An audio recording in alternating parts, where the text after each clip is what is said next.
स्वागत है आप सभी का। हम लोग आज स्टमक यानी कि आमाशय का पार्ट सेकंड पढ़ने जा रहे हैं। इससे पहले हम लोगों ने एक पार्ट वन इसका पढ़ चुके हैं हम लोग, जो कि आमाशय का इंट्रोडक्टरी पार्ट था। देखिए, आज के वीडियो के अंदर हम आमाशय के 4 भागों को यहां पर डिस्कस करेंगे। जैसे कि सबसे पहला जो भाग है वो कार्डियक भाग है, फिर उसके बाद में हम लोग फंडस को डिस्कस करेंगे, तीसरा बॉडी वाले पार्ट को, और चौथा जो है वो हम लोग पाइलोरिक भाग को हम लोग डिस्कस करेंगे। ओके, तो आमाशय के कुल मिलाकर आपको 4 भाग पढ़ने, कार्डियक भाग, फंडस भाग, बॉडी और पाइलोरिक भाग। आपको नॉर्मल किताबों के अंदर 3 भाग दिखाई देंगे, कार्डियक, फंडिक और pyloric. Okay, now cardiac part क्या है? It is so called as because it is present near the heart. Actually cardiac भाग किसके लिए यूज होता है? हार्ट के लिए। और आमाशय कहां पर है? आमाशय जो है वो हमारी एब्डोमिनल कैविटी के लेफ्ट अपर पार्ट के अंदर प्रेजेंट है, डायफ्राम के ठीक नीचे। ओके, तो हार्ट के, क्योंकि इसकी हार्ट से नजदीकी है, राइट, इसीलिए हम इसको क्या बोलते हैं? That is known as the cardiac भाग। तो it is so called is because it is present near the heart. इसे कार्डियक भाग इसलिए कहते हैं क्योंकि ये हृदय के पास में होता है। और कार्डियक वर्ड किसके लिए यूज होता है? हार्ट के लिए। It is the upper portion of the stomach in which oesophagus opens. ये आमाशय का ऊपरी भाग है, ये आमाशय का ऊपरी भाग है। और इसी भाग के अंदर जो है वो ईसोफेगस यानी कि ग्रासनाल जो है वो खुलती है। आप देख सकते हो कि ग्रासनाल जो है वो यहां पर क्या हो रही है? खुल रही है। और जिस स्थान के ऊपर, राइट, वह ओपनिंग ईसोफेगस और स्टमक, जहां पर ईसोफेगस स्टमक में आकर ओपन हो रहा है, उस ओपनिंग के वहां पर, उस जंक्शन के वहां पर एक अवरोधनी उपस्थित है, एक वॉल्व प्रेजेंट है, जिसको क्या बोलते हैं? Cardiac sphincter. तो आप देख सकते हैं कि ईसोफेगस व स्टमक के बीच, जहां पर ईसोफेगस स्टमक में खुल रहा है, उस जंक्शन के ऊपर क्या प्रेजेंट है? कार्डियक अवरोधनी यानी कि कार्डियक स्फिंक्टर उपस्थित है। ये कार्डियक स्फिंक्टर जो है वो एक वॉल्व की तरह काम कर रहा है और ये भोजन के उल्टे प्रवाह को रोक रहा है। मतलब ये भोजन को ईसोफेगस से स्टमक में तो आने देगा, लेकिन स्टमक से कहीं भोजन जो है वो फिर से ईसोफेगस में ना चला जाए, तो उसको ये रोक रहा है। ओके, नाउ अब आ जाते हैं सेकंड पार्ट के ऊपर। सेकंड पार्ट जो है वो कौन सा है? ये वाला है, फंडस पार्ट, राइट। अब आप इसकी पोजीशन देखो, it extends superiorly from the cardiac part. मतलब कार्डियक भाग के भी ऊपर की ओर, जैसे ये पूरा के पूरा जो है वो क्या है? कार्डियक भाग है। तो कार्डियक भाग के भी ऊपर की ओर जो है वो क्या प्रेजेंट है? That is known as the fundus part. Okay, तो फंडस पार्ट क्या है? It extends superiorly from the cardiac part. तो ये जैसे कि ये पूरा कार्डियक भाग है, तो यहां पर ये क्या चीज है?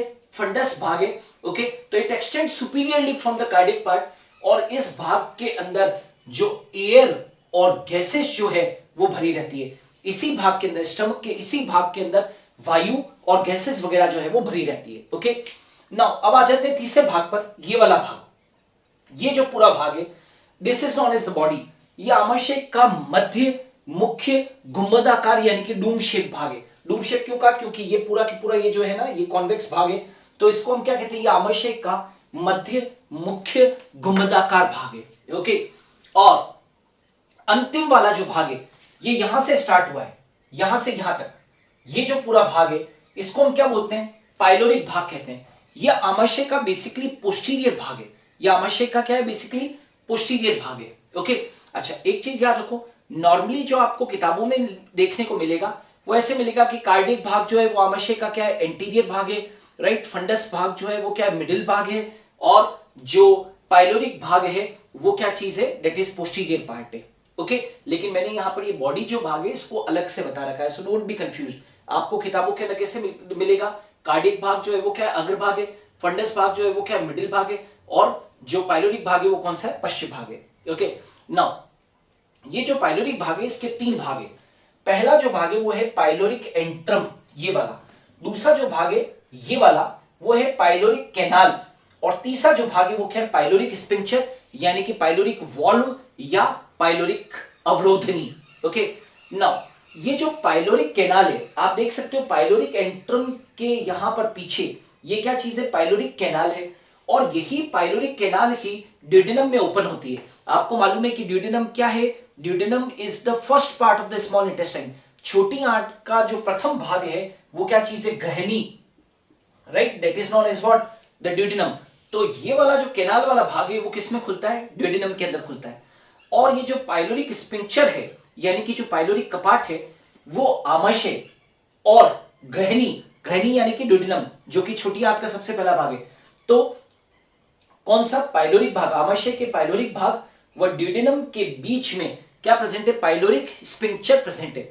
जब तक भोजन पूरी तरीके से यहां पर, जब तक भोजन की सारी के सारी यहां पर जो कुछ क्रिया होने वाली होती है जैसे कि प्रोटीन का पाचन वगैरह है या ये सारी क्रियाएं या जो मंथन गतियां है या फिर आमाशय के अंदर भोजन को काइम में बदलने की जो प्रक्रिया है वो जब तक पूरी नहीं होती है तब तक ये वॉल्व क्या रहता है, बंद रहता है। जब ये सारी आमाशय के अंदर जब सारी क्रियाएं संपन्न हो जाती है उसके बाद में कहीं भोजन जो है वो इस पाइलोरिक स्पिंक्चर से होता हुआ छोटी आंत के प्रथम भाग ड्यूडेनम के अंदर आ जाता है। Are you getting now? आमाशय में भोजन जो है वो कितनी देर तक संग्रहित रहता है, 4 से 5 घंटे तक, है ना। ये एक ऐसा भाग है, एक ऐसा सैक लाइक भाग है जिसके अंदर आमाशय के अंदर जो भोजन है वो 4 से 5 घंटे तक संग्रहित रहता है। इसलिए तो कहा जाता है हमेशा कि एक बार आप भोजन लें और दूसरे भोजन के अंदर कम से कम भी 4 से 5 घंटे का अंतराल होना चाहिए। तभी तो हम लोग सुबह ब्रेकफास्ट लेते हैं, दिन के अंदर क्या लेते हैं, खाना, और रात को क्या लेते हैं, डिनर।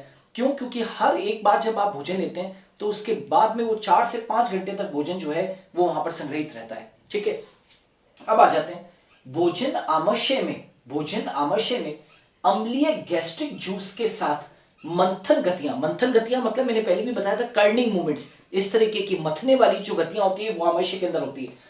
तो भोजन के अंदर, भोजन जो है वो आमाशय के अंदर अम्लीय गैस्ट्रिक जूस के साथ मंथन गतियों के कारण क्या हो जाता है, मिश्रित हो जाता है।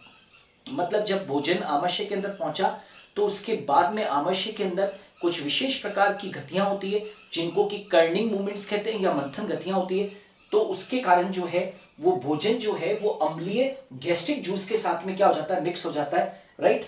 और जब भोजन आमाशय के अंदर गैस्ट्रिक जूस के साथ में मिक्स हो जाता है तो भोजन के स्वरूप को, आमाशय के अंदर भोजन के स्वरूप को हम क्या बोल देते हैं, we call it as chyme. ठीक है, हम क्या कहते हैं उसे, काइम कहते हैं। याद रखना, जब आपने भोजन को अपनी मुख गुहा के अंदर दांतों से चबा दिया था और चबा हुआ भोजन जब लार के साथ में मिश्रित हो गया था तो उस भोजन के स्वरूप को बक्कल कैविटी के अंदर हम क्या कहते हैं, बोलस कहते हैं।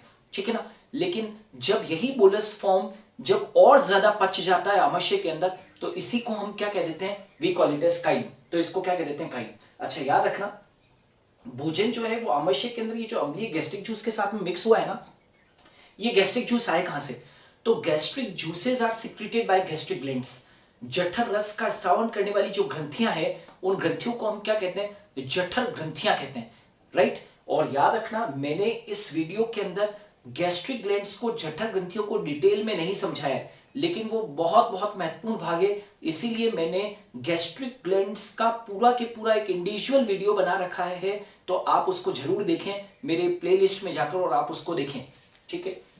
नाउ गैस्ट्रिक जूस में पाया जाने वाला म्यूकस, गैस्ट्रिक जूस के अंदर क्या पाया जाता है, म्यूकस पाया जाता है। मैंने अपने वीडियो के अंदर गैस्ट्रिक ग्लैंड्स वाले में बता भी रखा है कि गैस्ट्रिक जूस में क्या पाया जाता है, म्यूकस, श्लेष्म पाया जाता है। और साथ के साथ गैस्ट्रिक जूसेस के अंदर क्या होते हैं, बाइकार्बोनेट्स। तो ये जो गैस्ट्रिक जूस में पाया जाने वाला जो म्यूकस होता है और जो बाइकार्बोनेट्स होते हैं वो आमाशय की भित्ति को उच्च अम्लीय HCl से क्या देते हैं, सुरक्षा देते हैं। आप सब जानते हो कि अपने आमाशय के अंदर क्या भरा हुआ है, एक बहुत हाईली एसिडिक HCl भरा हुआ है।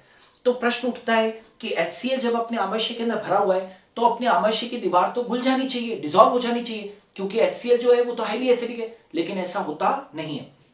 क्वेश्चन पूछते हैं एग्जाम के अंदर कि अपनी जो स्टमक की वॉल है वो HCl से, हाईली एसिडिक HCl से कैसे प्रोटेक्ट हो सकती है। तो आप कहोगे कि जठर रस के अंदर क्या होती है, जठर रस के अंदर पाए जाने वाला जो श्लेष्म होता है वो हमारी आमाशय की आमाशय की वॉल को प्रोटेक्ट करता है, लुब्रिकेट करता है किससे, HCl से, ताकि HCl हमारी आमाशय की वॉल्व को खराब ना कर सके। ओके। अच्छा, याद रखना आमाशय में अम्लीय पीएच पाया जाता है और किसके कारण, क्योंकि आप जानते हो कि अपने आमाशय के अंदर क्या पाया जाता है, HCl, और उस HCl के कारण आमाशय का पीएच हमेशा अम्लीय बना रहता है।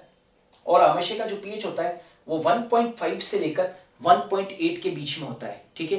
किसी किताब के अंदर 1.5 to 2 पीएच तक लिखा हुआ मिले तो कंफ्यूजन मत करना, मैंने एवरेज पीएच लिखा है 1.5 to 1.8। ठीक है, अच्छा याद रखना आमाशय की म्यूकोसा परत पर आप जानते हो कि आमाशय हो या आपने आहार नाल के जब अलग अलग भागों की हम औतकी पढ़ाते हैं तो आहार नाल के विभिन्न भागों पे 4 परतें पाई जाती है। सबसे बाहर सिरोसा होती है, फिर सिरोसा के नीचे जो होती है वो मस्कुलरिस लेयर होती है, फिर सब म्यूकोसा होती है और सबसे अंदर वाली जो होती है वो कौन होती है? म्यूकोसा। तो मैं कहना चाहता हूं कि आमाशय की सबसे जो भीतरी परत है जिसको कि हम म्यूकोसा कहते हैं, उसके ऊपर क्या पाई जाती है? जठर ग्रंथियां पाई जाती है। ठीक है, जठर ग्रंथियों को आप, मैं फिर से बता रहा हूं, अलग से मैंने वीडियो बना रखा है, उसको जरूर देखें। आमाशय में प्रोटीन का पाचन शुरू होता है। अब प्रश्न उठता है कि आखिर आमाशय में होता क्या है?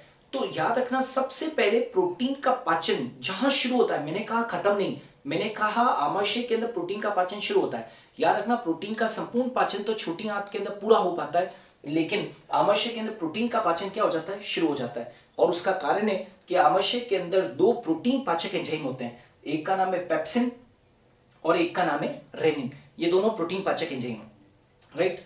ये जो पेप्सिन है वो प्रोटीन का पाचन करता है और रेनिन जो है, रेनिन ये वो किडनी वाला रेनिन नहीं है। किडनी के अंदर जो होता है वो तो RENIN होता है, ये क्या होता है? RENNIN। ठीक है ना, किडनी के द्वारा जो स्रावित है वो तो कौन सा एक हार्मोन होता है जिसका नाम है रेनिन। ये रेनिन वो वाला नहीं है, ये रेनिन है, राइट। और ये नवजात शिशुओं में पाया जाता है और ये नवजात शिशुओं के अंदर दुग्ध प्रोटीन पाचन करने वाला एंजाइम है। दूध के अंदर जो प्रोटीन वगैरह होते हैं उनको पचाने वाला ये एंजाइम है। तो आमाशय में पेप्सिन व रेनिन प्रोटीन डाइजेस्टिंग एंजाइम्स है। ओके, ऐसा भी माना जाता है कि आमाशय में गैस्ट्रिक लाइपेज एंजाइम भी पाया जाता है जो कि ट्राइग्लिसराइड को पचाने का काम करता है। यानी कि मैं कहना चाहता हूं आमाशय के अंदर जो गैस्ट्रिक लाइपेज एंजाइम है वो दूध में उपस्थित वसा का कुछ पाचन, पूरा पाचन तो नहीं लेकिन वसा का कुछ पाचन कर सकता है। ओके, तो हमारा जो आज का वीडियो था वो स्टमक के ऊपर था, पार्ट 2 था। हम नेक्स्ट वीडियो के अंदर स्मॉल इंटेस्टाइन को भी डिस्कस करेंगे और हम लोग आने वाले दिनों के अंदर पूरी जो एलिमेंट्री कैनाल की जो फिजियोलॉजी है, यानी कि फिजियोलॉजी ऑफ डाइजेशन जो है, राइट, यानी कि पाचन की जो क्रियाविधि है, कार्य की है, उसको भी डिस्कस करेंगे। तो मेरे वीडियोस को देखते रहिए और यदि आप इसका स्क्रीनशॉट लेना चाहते हैं तो आप इसका स्क्रीनशॉट ले लीजिए।